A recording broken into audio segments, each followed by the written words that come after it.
প্রিয় বন্ধুরা, কেমন আছেন? আশা করি ভালো। আমার আজকের এই ভিডিওটা একটু ব্যতিক্রম হতে চলেছে, মহা গুরুত্বপূর্ণ হতে চলেছে। কারণ আমি জগতের গোটা পৃথিবীর অসংখ্য অসংখ্য ধর্মের যে গ্রন্থগুলো আছে সেইগুলো নিয়ে আমরা আলোচনা করব। তো সময় নষ্ট করে চলো শুরু করি। আমরা যদি ধর্মের কথা আলোচনা করতে যাই তাহলে অবশ্যই আমাদেরকে বেদ নিয়ে আলোচনা করতে হবে। কারণ এই ধর্মের বয়স বলা হয় ৮০ লক্ষ বছর, কেউ বলে ৫০ লক্ষ বছর, কেউ বলে ২৫ লক্ষ বছর, আর কেউ বলে ৮ লক্ষ বছর। এলো বেদ। এখন এই বেদে ঈশ্বর একজন, একমে বা দ্বিতীয়াম, তিনি মাত্র এক এবং অদ্বিতীয়, তিনি নিরাকার, জ্যোতিময়, অস্বরূপ। গেল বেদ। বেদের পরে যদি আমরা আলোচনা করি তাওরাত বা ইনজিল, এটা আলাদা আলাদা কপি আমার কাছে আছে। আপনারা দেখতে পাচ্ছেন যে আলাদা কপি আমার কাছে আছে, ইনজিলের কপি। এগুলো ছাড়াও এখানে আছে 4টে কিতাব। এটা হচ্ছে কিতাবুল মুকাদ্দাস। এখানে 4টে গ্রন্থ একসাথে আছে। এটা আছে, আপনারা দেখতে পাচ্ছেন, তাওরাত, জবুর, নবীদের কিতাব এবং ইনজিল শরীফ। এই যে আপনারা স্ক্রিনশট দিয়ে দেখে নিতে পারেন। তাহলে এখানে গেল 4টে। আচ্ছা, এবার আসেন, ইনজিল তো আমি দেখাইছি। এবার বাইবেল, এটা হচ্ছে বাইবেলের ওল্ড টেস্টামেন্ট, মানে আদি পুস্তক আর কি। এটা এমন হয়ে থাকে আর কি। এবং এরা খুব কঠিনভাবে এগুলো লেখছে, দেখেন, খুব কঠিনভাবে অতি সূক্ষ্মভাবে এগুলো লেখছে। আপনি যদি এটাকে সম্মান না করেন তাহলে ভুল করবেন। কারণ কি জানেন? কারণ যারা ধর্ম বিশারদ তারা বলতেছে যে এই তাওরাত, জবুর, ইনজিল, বাইবেল এইগুলোর সমন্বয় আছে কোরআন, অর্থাৎ এই গ্রন্থগুলো একই গ্রন্থ। আচ্ছা, এবার আসেন, আপনার যে সনাতন বা হিন্দু ধর্মের আর একটা শাখা আছে যারা বেদের মূল অনুসারী। এই যে এই বেদের যারা মূল অনুসারী তারা হচ্ছে এই ব্রাহ্ম সমাজ। এরাও কিন্তু নিরাকার ঈশ্বরে বিশ্বাসী। এরা একজন অদৃশ্য, নিরাকার, অশরীরী সৃষ্টিকর্তা বিশ্বাসী। কিন্তু এই কথাগুলো আমাদের আলেম ভাইরা জানলেও বলে না, অথবা জানার চেষ্টা করে না। অথচ বলা হয়েছে যে যে জাতি বড় শিক্ষিত সে জাতি তত উন্নত। এটা আমরা মুখে বলি, কিন্তু আমরা অন্য গ্রন্থ পড়তে চাই না। কারণ কি, না জানি পিছনে কি হয়ে যায়, তাই না? অনেক কথা। এবার আসেন, আমি কয়েকটা কোরআন শরীফ একসঙ্গে সংগ্রহ করছি। 2, 4, 6, 7টা 8টা কোরআন শরীফ আছে। এটা আছে আপনার 1 নম্বরে এমদাদিয়া লাইব্রেরি। তারপরে এটা আছে আপনার সুলামানিয়া বুক হাউস 2টা। এটা আছে আপনার ইসলামিক ফাউন্ডেশনের কোরআন শরীফ। এগুলো আপনারা সংগ্রহ করতে পারেন বাজার থেকে। এটা আছে ইসলামিক ফাউন্ডেশনের কোরআন শরীফ 3টা। তারপরে এটা আছে আপনার বাংলা অনুবাদ।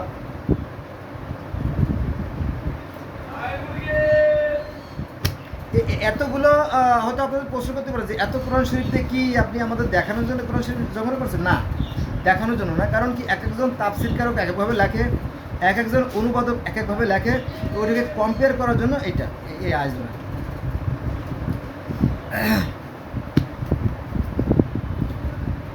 এটা আছে কুতুবখানা এমদাদিয়া। তারপর এটা আছে আপনার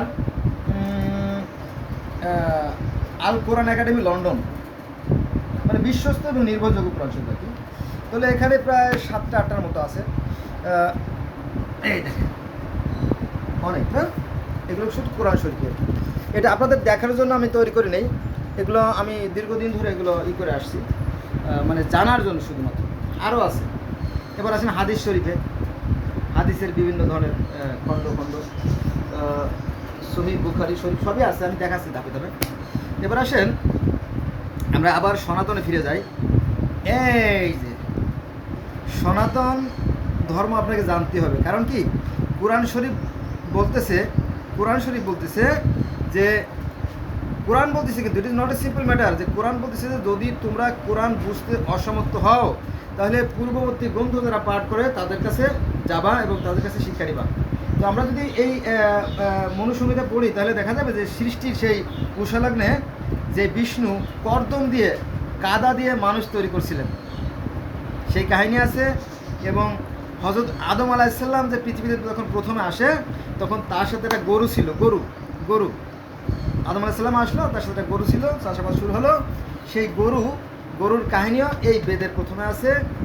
সেই মনুসংহিতায় সেই মাটি দিয়ে মানুষ তৈরির কথা বলা আছে, সেই বৈবৎস মনুর জীবনে সেই প্রথম বন্যার কাহিনী আছে, হ্যাঁ, সব কাহিনী আছে যদি আপনি দেখেন। কিন্তু ওই যে আমি যে কথা বলি যে হিংসা বিদ্বেষ ঘৃণার কারণে ধর্মের সৃষ্টি হয়েছে, মতভেদ সৃষ্টি হয়েছে, আমরা জানি না, তাই ধর্ম নিয়ে আর মতানৈক্য হয় না। মনুসংহিতা সেই সৃষ্টির উষালগ্নের কাহিনীগুলো এখানে আছে যদি আপনি দেখতেন। এরপর আসেন ভগবদ গীতার কয়েকটা পার্ট আমার কাছে আছে, এটা ডিটেলস এই দেখেন।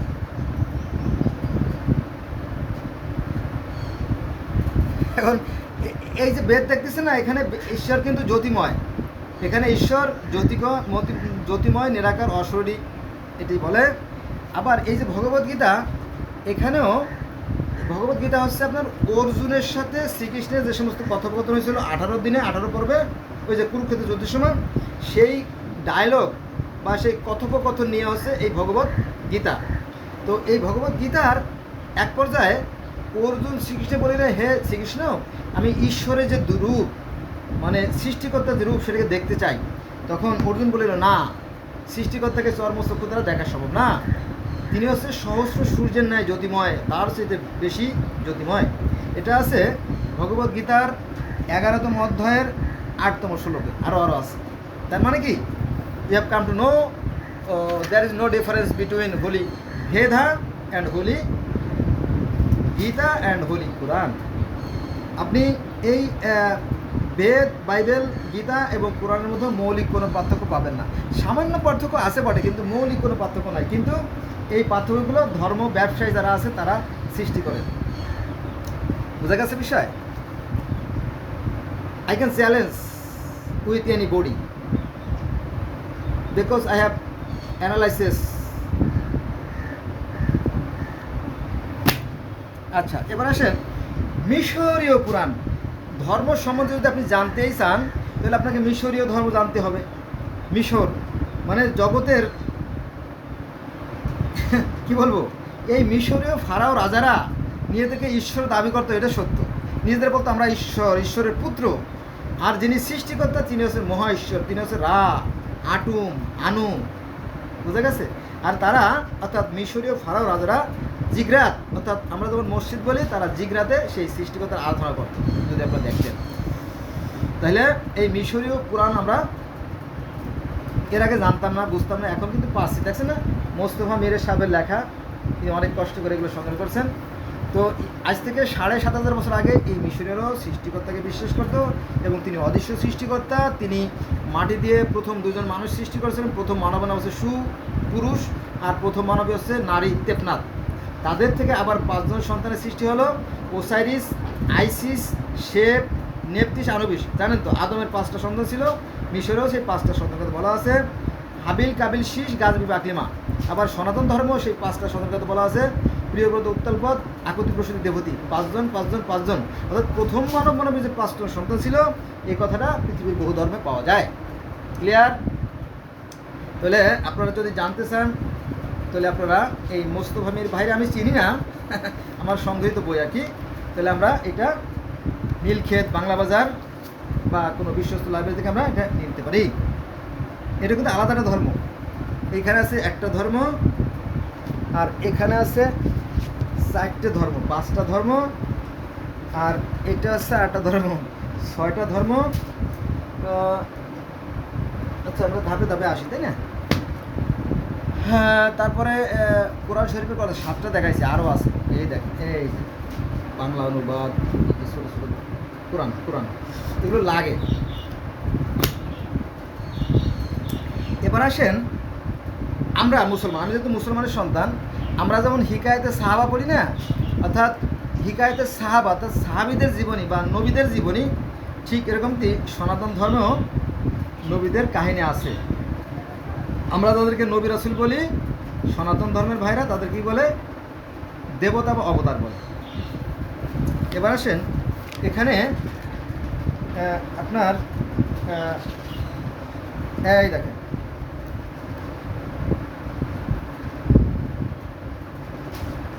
এখানে মৎস্য অবতারে আছে নূহ নবীর বন্যার কাহিনী, কুম্ভ অবতারে আছে সেই যে স্বর্গে যুদ্ধের কাহিনী, তারপরে আপনার নৃসিংহ অবতারে আছে সেই আয়ুব নবীর কাহিনী, তারপরে আপনার কলকি অবতারে আছে নবী মোহাম্মদ সাল্লাল্লাহু আলাইহি ওয়াসাল্লামের কাহিনী, তারপরে আপনার ঘটক চৌধের কাহিনীতে আছে আপনার সেই ইউসুফ আয়ুব নবীর মাছে গিলে ফেলার কাহিনী। এই সমস্ত কাহিনী মানে ইসলাম ধর্মে বা অন্য অন্য ধর্মে যে সমস্ত কাহিনী আছে সেই সমস্ত কাহিনী এই সনাতন ধর্ম আছে। এই দেখেন, এই যে প্রথমে দেখেন মৎস্য চরিত, প্রথমে আছে মৎস্য চরিত, এখানে আছে সেই মৎস্য অবতার বা সেই বৈবৎসকর মনুর সেই মহাপ্লাবনের কাহিনী আছে। এটা আমি পড়ছি, এগুলো আমার সবই পড়া, প্রচুর পরে প্রায় 25-30 বছর পড়ে আসতেছি, কিন্তু আমি যে একটা থ্যাংক ইউ পাওয়ার যোগ্য, আমাকে কেউ থ্যাংক ইউ দেয় না, বরং গালাগালি করে। তবে সবাই না, অনেক ভাইরা আছে ধন্যবাদ দেন। তাহলে আপনারা যদি এই যে আমাদের নবী রাসূলের যে কাহিনী আছে না, 25 জন নবী, কোরআনে আছে কজন নবীর কথা? 25 জন নবীর কথা আছে কোরআনে, 25 জন নবীর কাহিনী আছে। আর এখানে 10 জন অবতারের কাহিনী আর 33 জন অবতারের কাহিনী আছে, যদি আপনার দেখতেন আলাদা আছে অবশ্য। আচ্ছা, এবার আসেন এই যে এগুলো জানতে হবে, দেব দেবীদের পরিচয়। এই দেব দেবীরা কিন্তু ভগবান না, কিন্তু আলেমরা বলে ভগবান। আমি এই তো কিছুদিন আগে মসজিদে গেলাম নামাজ পড়তে, তো বলতেছে যে জানেন হিন্দুরা 12 মাসে 13 ভগবানের পূজা করে, অথচ হুজুর এই 4-5 হাজার লোকের সামনে মিথ্যে কথা বললো, অথচ যাদেরকে আমরা সৃষ্টিকর্তার পরেই সম্মান করি। কত বড় জালিয়াতি না, ভণ্ডামি না? এগুলো আর আমরা করে যাচ্ছে, কেন করতেছে আমি জানি না। এরা মানুষের মধ্যে বিভেদ সৃষ্টি করতে চায়। তো এখানে আছে দেব দেবীদের পরিচয়, এরা কিন্তু বাহন রহস্য। দেব দেবীরা কিন্তু ভগবান না, ভগবানের অবতার।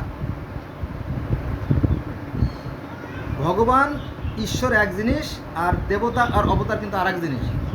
আল্লাহ এক জিনিস আর নবী রাসূল যেমন আরেক জিনিস, ওরকম। যুগে যুগে যখন পৃথিবীতে অশান্তি সৃষ্টি হয়, তখন সেই অশান্তিটিকে সমস্যার সমাধান করার জন্য যুগে যুগে যারা ঈশ্বরের পক্ষ থেকে পৃথিবীতে আসেন, তারাই হচ্ছে দেবতা বা অবতার। ক্লিয়ার?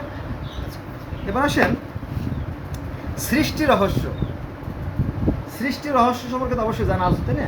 আমার কাছে অন্তত 3-4টে সৃষ্টি রহস্য আছে, হয়তো কে কী মনে ভাবেন নেবেন আমি জানি না।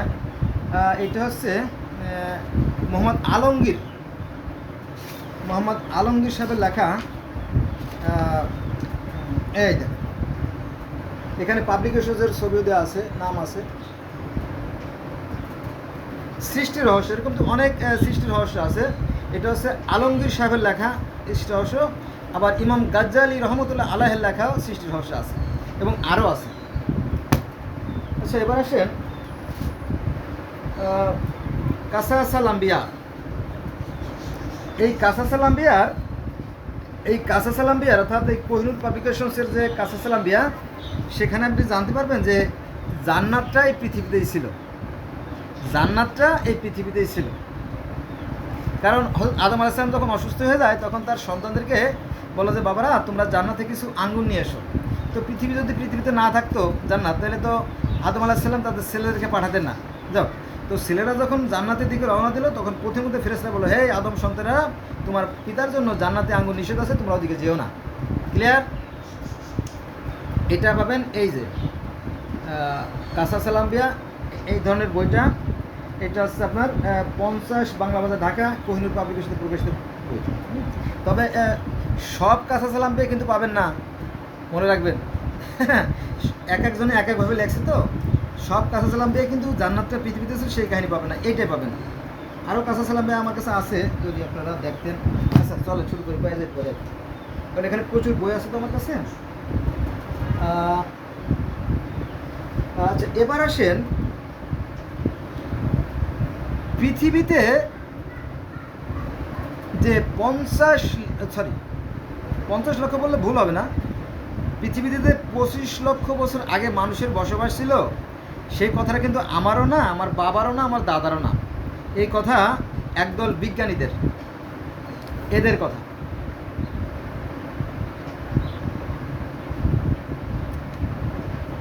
হ্যাঁ, আপনি সভ্যতার ইতিহাস পড়লে সমস্ত জেনে যাবেন, বিশাল কাহিনী।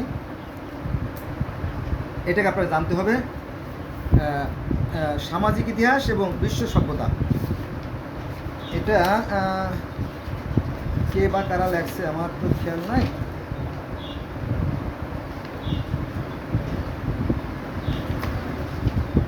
যাই হোক, আপনারা এই যে নাম লেখা আছে, এদের দাবি, অর্থাৎ যারা সভ্যতার ইতিহাস তারা জানছে, যারা প্রত্নতত্ত্ববিদ, যারা মাটি খুঁড়ে, যারা পৃথিবীর ভূপ্রকৃতি নিয়ে গবেষণা করে, তাদের দাবি যে পৃথিবীতে 25 লক্ষ বছর আগেও মানুষের বসবাস ছিল এবং তারাও সৃষ্টিকর্তায় মানত। এই যে এই বইটার মাঝখানে যে ছবিটা আছে, এটা হলো মিশরীয় পুরাণের ছবি। দেখেন এই যে ছবিটা, এটা হচ্ছে মিশরীয়দের। কারণ দিচ্ছে জানেন, আমার মনে হয় যে কারণ পৃথিবীর প্রথম সভ্য জাতি হলো মিশর, এই জন্য ওই মিশরের এই ছবিটাকে ওনারা চুজ করছে, পছন্দ করছে। ক্লিয়ার বন্ধুরা? অনেক ছবি আমার এই মেমোরিতে হবে কিনা। এইবার দেখেন, এই যে এইখানে আছে আপনার 33টে ধর্মের আলোচনা। কয়টা? 33টে ধর্মের আলোচনা আছে। আমি দেখাচ্ছি আপনাদেরকে।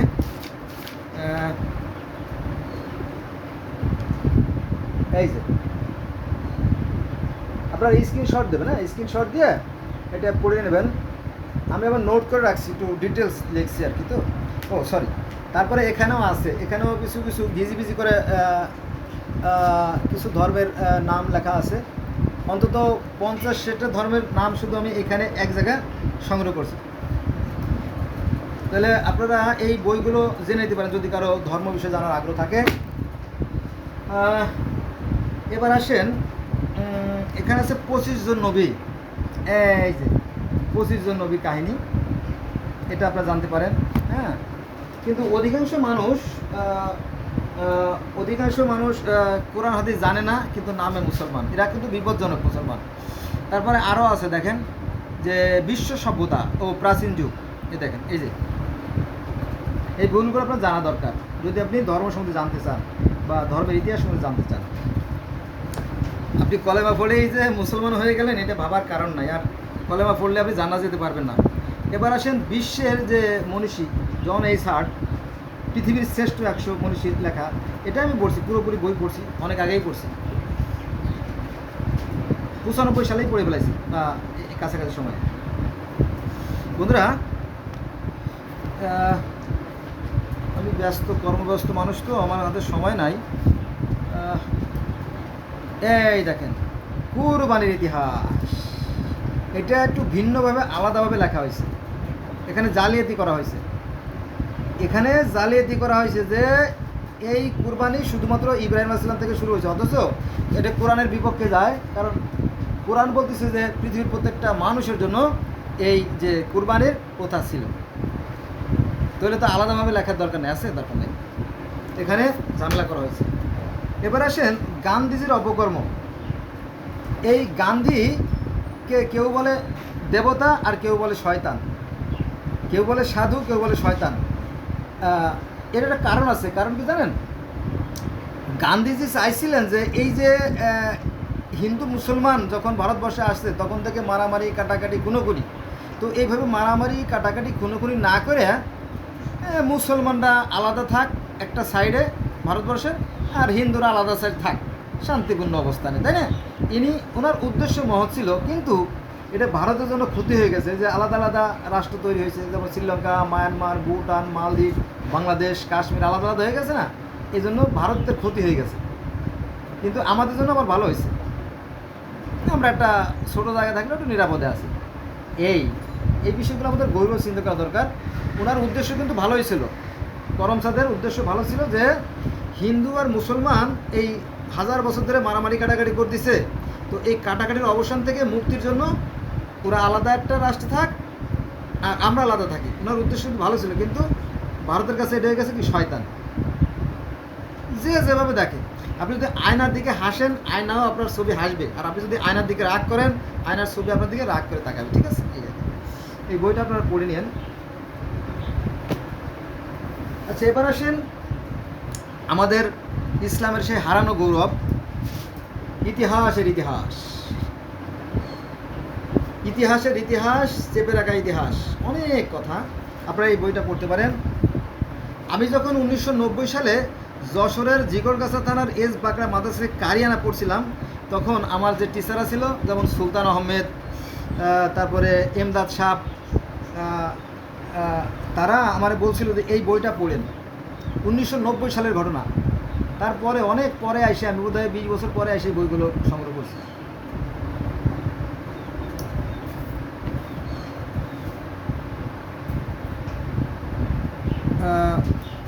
এটা হচ্ছে মুজাদ্দেদ আল ফিশানি। মুজাদ্দেদ আল ফিশানির নাম আপনারা শুনছেন না? এই দেখেন, এইটা আপনি জানতে হলে শরীয়ত, মারুফত, তরিকত, হকিকত সব ডিটেলসটা জেনে যাবেন। বন্ধুরা, আমি আসলে কর্মব্যস্ত মানুষ, তো আমি যে সুন্দর করে আপনাদের সামনে এই ভিডিওগুলো উপস্থাপন করবো সেই সৌভাগ্য আমার হয় নাই। তার ভিতর থেকে আমি চেষ্টা করি, যখন হুটহাট করে ভিডিও করি, আমার ক্ষমা সুন্দর দৃষ্টি দেখবেন। এখানে আরেকটা ধর্ম আছে, মানে ধর্ম না, আরেকটা বই আছে, হিন্দু ধর্মের যে সার অংশগুলো, সার মর্মগুলো এই বইটিতে তুলে ধরা হয়েছে। এই দেখেন, এই যে সে বিশাল ইতিহাস। এই দেখেন, মুহাম্মদ সাল্লাল্লাহু আলাইহি ওয়াসাল্লাম সম্পর্কে ভুল ধারণা।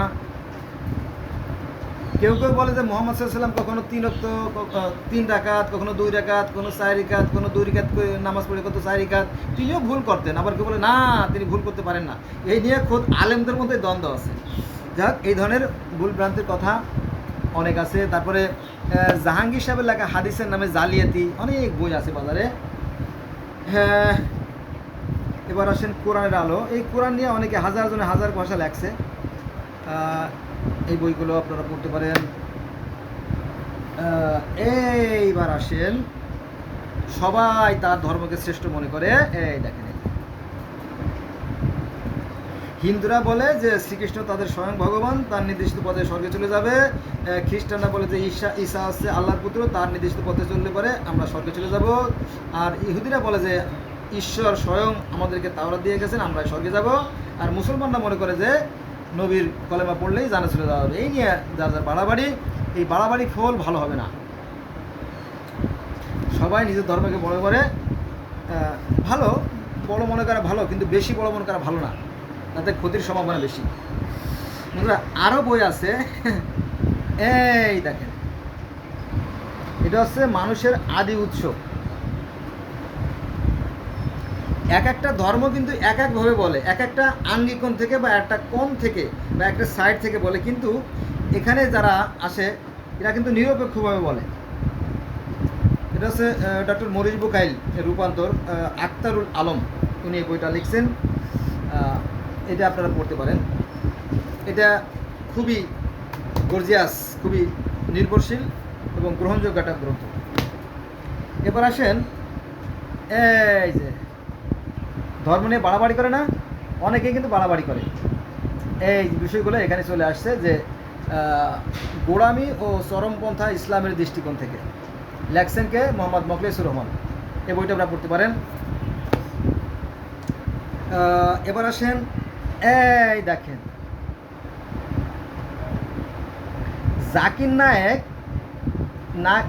জাকির নায়েকরে কেউ বলে দেবতা আর কেউ বলে শয়তান। জাকির নায়েককে কেউ বলে ভগবান আর কেউ বলে শয়তান, বা কেউ বলে সাধু, কেউ বলে শয়তান। এই যে এখানে বলতেছে জাকির নায়েকের ভ্রান্ত মতবাদ। এটা এক শ্রেণীর দুষ্ট আলেমরা লেখছে, দুষ্ট আলেমরা, কারণ তারা জীবনে পারে নাই, একজন আলেম জীবনেও পারে না নিজের ভাইকে আপন করতে। অনেক আলেম আছে নিজের মা বাবাকে খাইতে দেয় না, এরকম আছে না ভণ্ড আলেম, তারা তাদের নাম ফুটানোর জন্য এই ধরনের বাজে বই লেখছে। এরা মানুষের মধ্যে বিভ্রান্তি সৃষ্টি করে। দেখেন নিচে আরও 3টে বইয়ের ছবি আছে। অথচ একজন মানুষের মধ্যে খারাপ মন্দ গুণ থাকতে পারে, ভালো গুণও আছে। এই যে জাকির নায়কের লিখশেখ সমুদ্র, এই বইগুলো আমি দেখেন। আচ্ছা বন্ধুরা, কত দেখাবো আমি ঠিক জানি না। পৃথিবীর বাইরে, এই যে আমরা পৃথিবীর বাইরে, এক আজব বই, এটা খুবই গ্রহণযোগ্য একটা বই, আপনারা দেখতে পারেন। হ্যাঁ, অনেকে জিজ্ঞেস করে ভাই আপনি যে বইগুলো পড়ছেন সেইগুলো কোথায় পাওয়া যাবে ইত্যাদি ইত্যাদি। আপনারা, আমি নামের তালিকা দিয়ে দিলাম, আপনারা শুধুমাত্র পড়ে নেবেন। এই দেখেন, মুস্তাক আহমেদ, এখানে আছে স্রষ্টা ও সৃষ্টি রহস্য। এই একটা বই লিখতে হলে প্রচুর জানতে হয়, এত সহজ কথা না, মন চাইলেও লিখে পেলাম তা না। এবার আসেন বিশ্ব ধর্মগ্রন্থে নবী মোহাম্মদ সাল্লাল্লাহু আলাইহি ওয়াসাল্লামের কাহিনী আছে এখানে। তারপরে আছে আপনার বিতর্কিত, কোরআনের কিছু আয়াত নিয়ে বিতর্কিত কথা আছে। যেমন কোরআনের সূরা ফাতিরের 41 নম্বর আয়াতে বলা হয়েছে যে পৃথিবীটা স্থির, যারা বিজ্ঞানের সাথে মেলে না। আবার সূর্য পঙ্কিল জলাশয়ে ডোবে, এই সমস্ত কথাগুলো কোরআন কৃষির সাথে মেলে না, অর্থাৎ বাস্তবের সাথে মেলে না, বিজ্ঞানের সাথে মেলে না।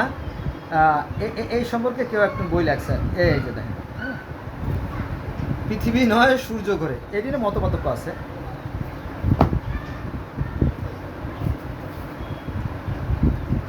এ দেখেন, এখানে আছে ধর্মগ্রন্থ মানবজাতি ও বিজ্ঞান, বাসিত বিন হাফিজ।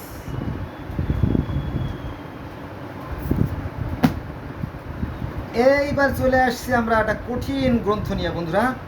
এখানে আপনি প্রচুর ধর্ম পেয়ে যাবেন। দেখেন, এই দেখেন, ভালো করে দেখেন, একটা বইয়ের ভিতরে কতগুলো ধর্ম চলে আসে, 50টি 100টা ধর্মের কথা বলা হয়েছে একটা গ্রন্থের ভিতরে। কিন্তু হুজুর বলে যে এই ইসলাম ধর্ম ছাড়া আর কোনো ধর্ম গ্রহণ করা যাবে না, আর কোনো ধর্ম নাই। অথচ পৃথিবীতে ধর্মের সংখ্যা কত? 4500 ধর্ম আছে। আর প্রত্যেকটা ধর্মই কিন্তু একজন সৃষ্টিকর্তার কথা বলে, যে এই যে বিশ্ব ব্রহ্মাণ্ড, এর পিছনে একটা শক্তি আছে, সে যে যে নামে ডাকে। আমরা যদি এই গ্রন্থগুলো মানতাম তাহলে বোধহয় পৃথিবীতে আর অশান্তি হতো না।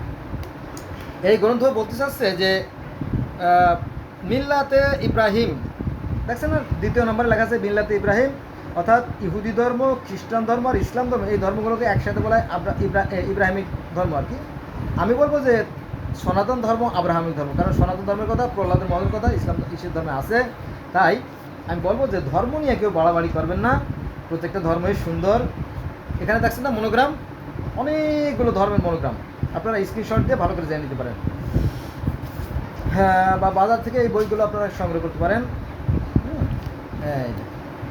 ক্লিয়ার বন্ধুরা? আগে একবার বলছিলাম না যে কাসাস আম্বিয়া, আগেকার যে কাসাস আম্বিয়া, এই যে পাইছি আছে, এইটাও কাসাস আম্বিয়া, আর এটাও কাসাস আম্বিয়া, আর একটা আছে, 3টে কাসাস আম্বিয়া আমার কাছে আছে। আমি এই সমস্ত বিষয় নিয়ে কথা বলি তো, এজন্য মানুষে বাজে মন্তব্য করে অধিকাংশ, আর যারা ভালো বলে তারা তো ভালোই। এই কম্পেয়ার না করলে, আপনার মনে করেন একটার সাথে তুলনা না করলে কিন্তু আপনি ভালো মন্দ বুঝতে পারবেন না, তাই না? এক একজন এক একভাবে বলে আর কি। যখন এক একজন এক একভাবে বলবে, তখন কুরআন হাদিস তো অনেক কথাই বলে, কিন্তু আপনার বিবেক কি বলে। 28 মিনিট হয়েছে। আচ্ছা বন্ধুরা, এবার আসেন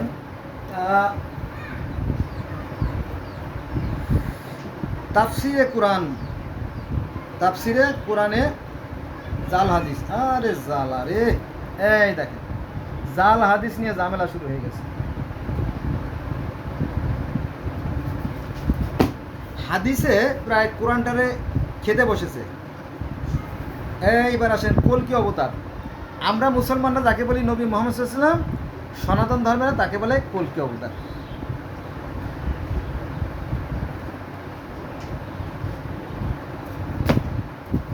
এবার আসেন সহজ কোরআনের জ্ঞান লাভ, এক ভদ্রলোক রাখছেন, সেটা সংগ্রহ করছি,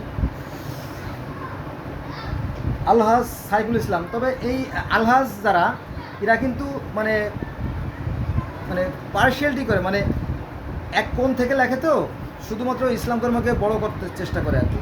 ভালো ভালো, তবে ভালো। এরা কিন্তু সীমাবদ্ধ জ্ঞান। এবার আসেন আল্লাহর অস্তিত্ব ও নিদর্শন ও এই দেখেন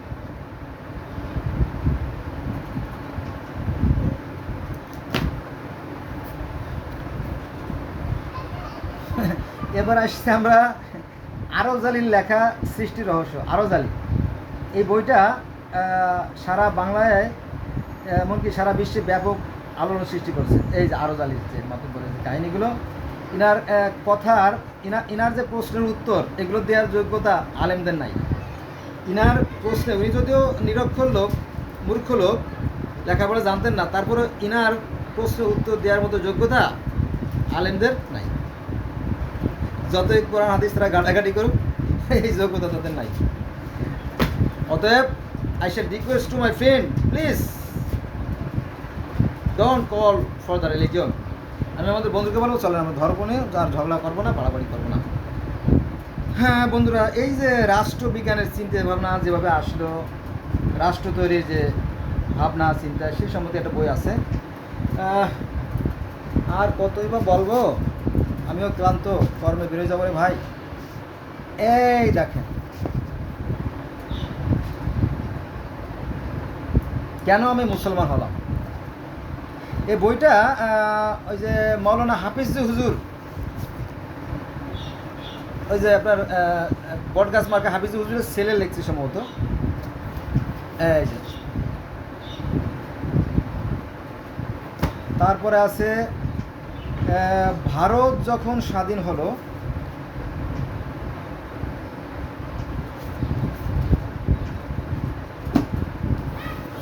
এটা হচ্ছে সনাতন ধর্মের একটা বই।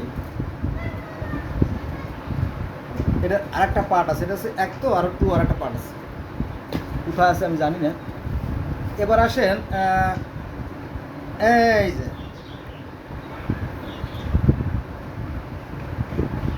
এখানে আছে কোরআন, বাইবেল, বেদ ও বিজ্ঞান।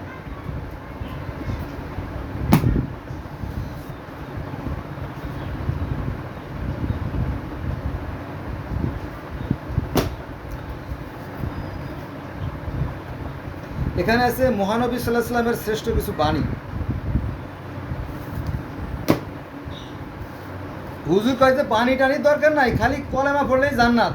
যত অন্যায় কাজ করবেন কোনো সমস্যা, খালি ঈদের আগের দিন একটা রোজা থাকলে পিছনে 1 বছরের আর সামনে 1 বছরের সমস্ত পাপ মাপ। এই সমস্ত কথাবার্তা মানুষকে মন্দ কাজ করতে উৎসাহিত করে।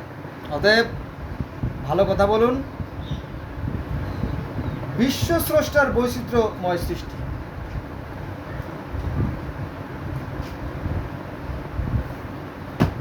বন্ধুরা, আমি তো বই দেখাতে দেখতে ক্লান্ত হয়ে গেছি।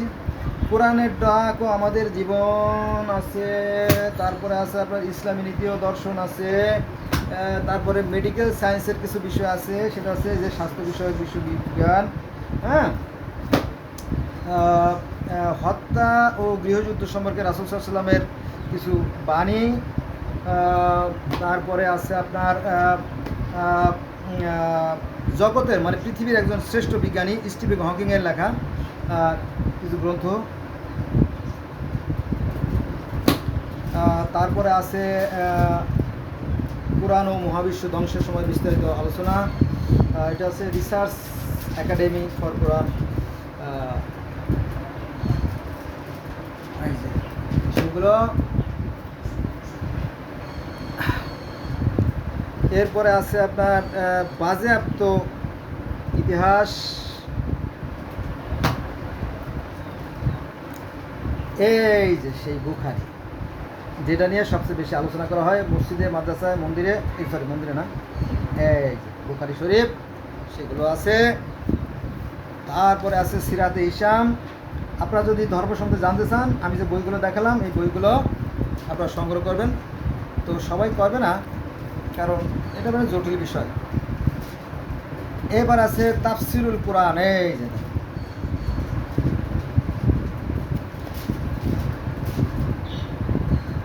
অনেক কথা।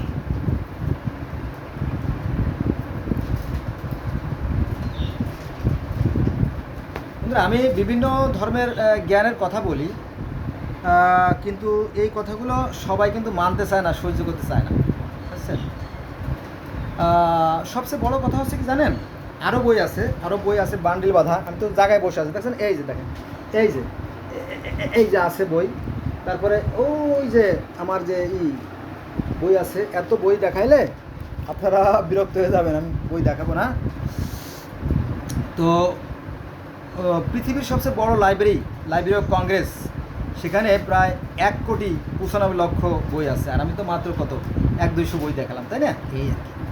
তো অনেকেই বিরক্ত হয়ে যায় যে এত তো দরকার নাই, এত বই পড়ার কোনো দরকার নাই, খালি একবার কলেমা পড়বেন, কলেমা পড়লেই জান্নাত।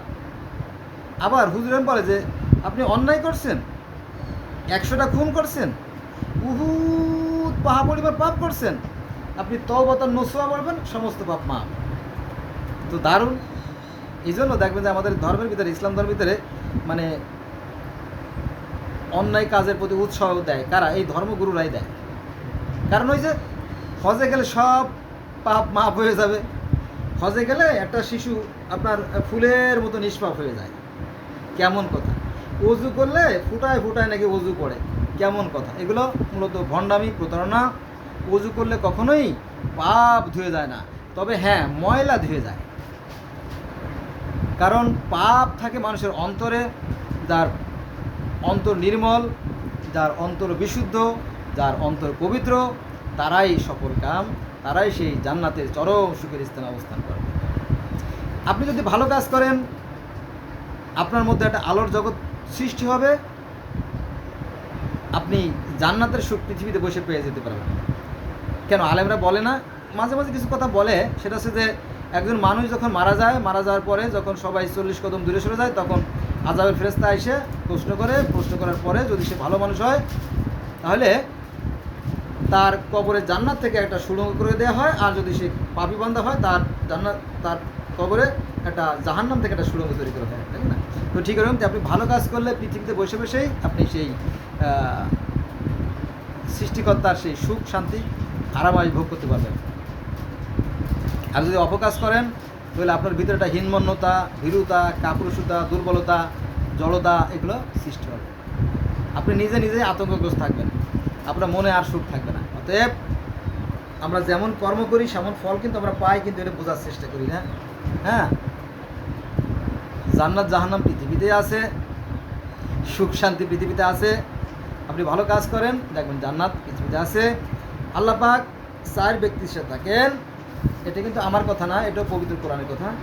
আল্লাহ পাক বলেন, আমি 4 ব্যক্তির সাথে থাকি, যারা সৎকর্মশীল, কোরআনের কথা, যারা সৎকর্মশীল, যারা ন্যায়পরায়ণ মুত্তাকি, যারা পরেজগার, তারা ধৈর্যশীল, যারা 4 ব্যক্তির সাথে থাকেন। কিন্তু অত্যন্ত পরিতাপের বিষয় হলো সত্য যে এই ভালো মানুষ পাওয়া বেশ কঠিন। ভালো মানুষ পেতে হলে আপনাকে যেতে হবে জাপানে, ভালো মানুষ পেতে হলে আপনাকে যেতে হবে Laos, Cambodia, Vietnam, Thailand, Hong Kong, Bangkok, এই সমস্ত জায়গায়, কোরিয়া। কারণ এরা নীতিবান, ওখানে ধর্ষণের মতো কোনো ঘটনা ঘটলে পারে সাথে সাথে ঠাস করে গুলি করে ফেলাই দেবে। হ্যাঁ, আর আমাদের দেশে 1971 সাল থেকে আজ পর্যন্ত 2025 সাল পর্যন্ত শুনছেন যে ধর্ষণের দায়ে ফাঁসি হয়েছে। এই মুখে মুখে ধর্ম পালন করে কোনো লাভ নাই। আসুন আমরা বাস্তব ধর্ম পালন করি। কারণ বিজ্ঞানের একটা সংজ্ঞা আছে, বিজ্ঞানে অনেক সূত্র আছে, সংজ্ঞা আছে, যেমন ত্বরণ, মন্দন, বর, বল, বেগ, এরকম অনেক কিছু সংজ্ঞা আছে। তো আমি কাজের সংজ্ঞা নিয়ে কথা বলবো। সেটা হচ্ছে যে কাজ হলো বল গুণ স্মরণ, অর্থাৎ বল প্রয়োগের ফলে যদি কোনো বস্তুর অবস্থার পরিবর্তন করে, তাহলে বুঝতে হবে সেটা কাজ হয়েছে, নইলে না।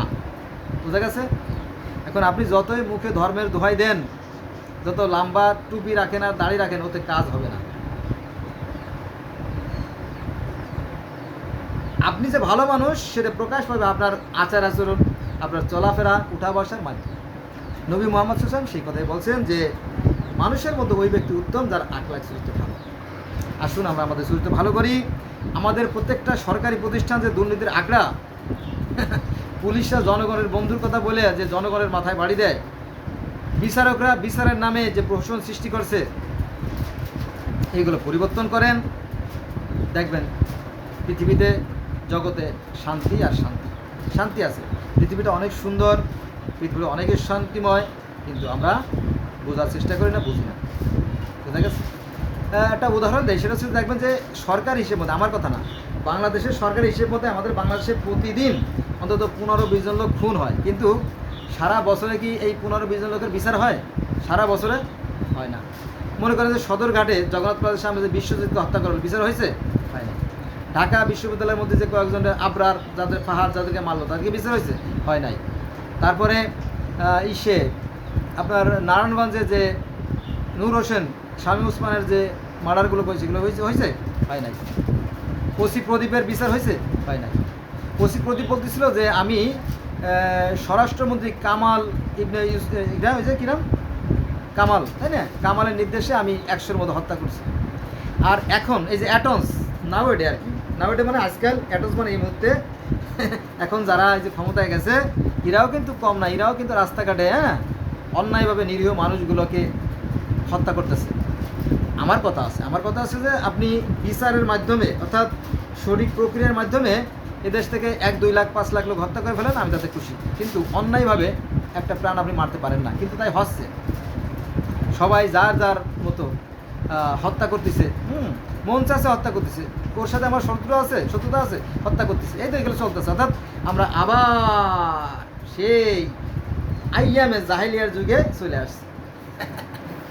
দেখেন যে আজকে এই যে কোরআন, আজ থেকে 1450 বছর, অর্থাৎ আজ থেকে 1451 বছর আগে কোরআন শরীফ তৈরি করা হয়েছিল এই আইয়ামে জাহেলিয়া পরিবর্তন করার জন্য, কিন্তু আমরা ঘুরে ফিরে আবার সেই আইয়ামে জাহেলিয়ার যুগে চলে আসছি। আমি গত 7 তারিখে, এই যে 7 তারিখ হলো না, গত 7/6/2025 সালে ঈদের জন্য বাড়িতে গেছিলাম। দেখলাম যে গোপালগঞ্জের অধিকাংশ মানুষ সব বিএনপি হয়ে গেছে, আবার অনেকে জামাত হয়ে গেছে। আরে আমি তো অবাক, আমি তো আরে মুনাফেক, সব মুনাফেক। তোরা ধর্ম করবি না, আমরা কোনো রাজনীতি করি না, তাই না? কিন্তু এখন তারা বিএনপিতে যোগ দিয়েছে, জামাতে যোগ দিয়ে, তারপরে অন্য আপনার ওই যে অন্য কী নাম হয়েছে, নতুন নতুন ধর্ম, ওরা পুরাতন ধর্ম, যেমন আপনার ওলা মালিকও নাই আর আওয়ামী লীগও নাই। যারা ত্যাগী নেতা তারা পালাই চলে গেছে ইন্ডিয়া, ওই যে সারসা, নাবারণ, বেনাবল, চিকরগাছা, যুগনগর হয়ে সব ইন্ডিয়া চলে গেছে। আর যারা নিরীহ মানুষ তাদেরকে মারতেছে, এবং পুলিশ ধরা দিচ্ছে। পুলিশে বলতেছে, হুজুর, মানে পুলিশে বলতেছে যে অমকে ওই ছেলেটা দেখছেন না, সে আওয়ামী লীগের মিছিলে গেছিলো একদিন, তাই তারা ধরে অ্যারেস্ট করে নিয়ে দিয়েছে। তার কাছে 3 লাখ 5 লাখ টাকা পয়সা আছে, গরু বেচতেছে, হালের গরু বেচতেছে, ঘর বেচতেছে, জমি বিক্রি করে ছাড়াই আনতেছে। এইভাবে অন্যায়ভাবে নিরীহ মানুষদেরকে আপনার মামলা দিচ্ছে, হামলা করতেছে, ধরতেছে। তো এর একটা রেজাল্ট আছে, আবার ক্ষমতার রদবদল হবে, আবার মারামারি খুনোখুনি হবে। অর্থাৎ আমরা সেই 1450 বছর আগে আবার সেই আইএমএ জাহেলিয়ার যুগেই রয়ে গেছে, আমাদের পরিবর্তন হয় নাই। এই জন্য আসুন আমরা বিজ্ঞান সরস্বতীর কাজের সংজ্ঞাটা অন্তত আমরা জানার চেষ্টা করি। বন্ধু, আজকে এই বন্ধু রইল, সব ভালো থাকবেন। আর যদি আপনাকে ধর্ম সম্বন্ধে জানার ইচ্ছে হয়, তো আপনারা দেখতে পাচ্ছেন প্রচুর বই, কিন্তু প্রচুর, তাই না, প্রচুর বই আমি এখানে সংগ্রহ করছি। এখানে আছে রাশি বই, হ্যাঁ রাশি বই আছে, ওখানেও আছে। এত তো আর দেখানো সম্ভব না, তো আপনাদের কারো জানার আগ্রহ থাকলে এগুলো জানতে পারবেন। আর ask me anything about religion. Ask মানে প্রশ্ন করুন, মি মানে আমাকে, অ্যাবাউট রিলিজিয়ন ধর্ম সম্পর্কে, এনি কোশ্চেন। আপনারা ধর্ম সম্পর্কে আমাকে যে কোনো প্রশ্ন করলে আমি মোটামুটি আপনাদেরকে উত্তর দেওয়ার চেষ্টা করব। আমি মনে করি যে আমরা আমি সৃষ্টি যখন আছে, স্রষ্টা তখন অবশ্যই আছে, ধোঁয়া যখন আছে, আগুন তখন অবশ্যই আছে। অতএব এই যে বিশ্ব ব্রহ্মাণ্ড সুশৃঙ্খল ও সুনিয়ন্ত্রিতভাবে চলতেছে, নিঃসন্দেহে শক্তি আছে। সেই শক্তিকে জগতের বিভিন্ন মানুষ বিভিন্ন ডাকে। আমাদের একজন সৃষ্টিকর্তা আছে, আর আমরা এই যে 450 বা 4,500 ধর্মের মানুষ, আমরা সবাই ভাই। So let's go from today, we shall never call for the religion. Thanks a lot for watching my video. Bye bye.